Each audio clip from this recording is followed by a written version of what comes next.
भगवान विष्णु जी और माता लक्ष्मी जी।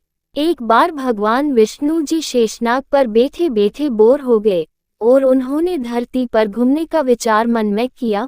वैसे भी कई साल बीत गए थे धरती पर आए और वह अपनी यात्रा की तैयारी में लग गए। स्वामी को तैयार होता देखकर लक्ष्मी माँ ने पूछा, आज सुबह सुबह कहाँ जाने की तैयारी हो रही है? विष्णु जी ने कहा, है लक्ष्मी, मैं धरती लोक पर घूमने जा रहा हूँ। तो कुछ सोचकर लक्ष्मी माँ ने कहा, हे देव, क्या मैं भी आपके साथ चल सकती हूँ?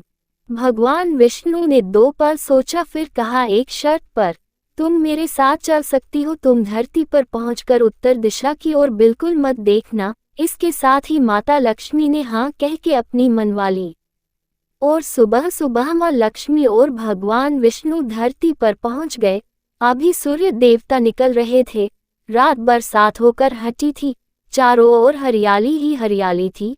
उस समय चारों ओर बहुत शांति थी और धरती बहुत ही सुंदर दिख रही थी और माँ लक्ष्मी मंत्रमुग्ध होकर धरती को देख रही थी और भूल गई कि पति को क्या वचन देकर आई है और चारों ओर देखती हुई कब उत्तर दिशा की ओर देखने लगी पता ही नहीं चला।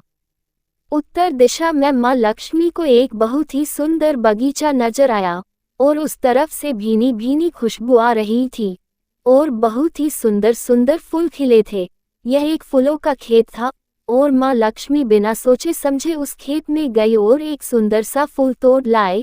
लेकिन ये क्या, जब माँ लक्ष्मी भगवान विष्णु के पास वापस आई तो भगवान विष्णु की आंखों में आंसू थे और भगवान विष्णु ने माँ लक्ष्मी को कहा कि कभी भी किसी से बिना पूछे उसका कुछ भी नहीं लेना चाहिए और साथ ही अपना वचन भी याद दिलाया।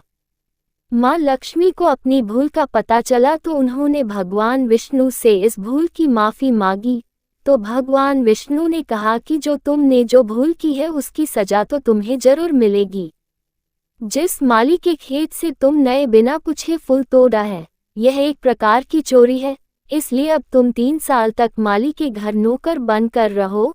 उसके बाद मैं तुम्हें वैकुंठ में वापस बुलाऊंगा। माँ लक्ष्मी ने चुपचाप सर झुकाकर हाँ कर दी। आजकल की लक्ष्मी थोड़े थी और माँ लक्ष्मी एक गरीब औरत का रूप धारण करके उस खेत के मालिक के घर गई।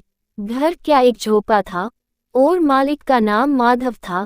माधव की बीबी, 2 बेटे और 3 बेटियां थी। सभी उस छोटे से खेत में काम करके किसी तरह से गुजारा करते थे। माँ लक्ष्मी जब एक साधारण और गरीब औरत बनकर जब माधव के झोपड़े पर गई तो माधव ने पूछा, बहन तुम कौन हो और इस समय तुम्हें क्या चाहिए? तब माँ लक्ष्मी ने कहा, मैं एक गरीब औरत हूँ, मेरी देखभाल करने वाला कोई नहीं।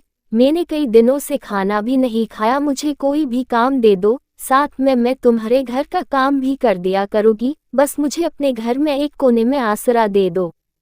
माधव बहुत ही अच्छे दिल का मालिक था। उसे दया आ गई, लेकिन उसने कहा, बहन मैं तो बहुत ही गरीब हूँ। मेरी कमाई से मेरे घर का खर्च मुश्किल से चलता है। लेकिन अगर मेरी 3 की जगह 4 बेटियां होती तो भी मैंने गुजारा करना था। अगर तुम मेरी बेटी बनकर जैसा रूखा सूखा हम खाते हैं उसमें खुश रह सकती हो तो बेटी अंदर आ जाओ। माधव ने माँ लक्ष्मी को अपने झोपड़े में शरण दे दी और माँ लक्ष्मी 3 साल उस माधव के घर पर नौकरानी बनकर रही। जिस दिन माँ लक्ष्मी माधव के घर आई थी उससे दूसरे दिन ही माधव को इतनी आमदनी हुई फूलों से कि शाम को एक गाय खरीद ली। फिर धीरे धीरे माधव ने काफ़ी जमीन खरीद ली और सबने अच्छे अच्छे कपड़े भी बनवा लिए और फिर एक बड़ा पक्का घर भी बनवा लिया।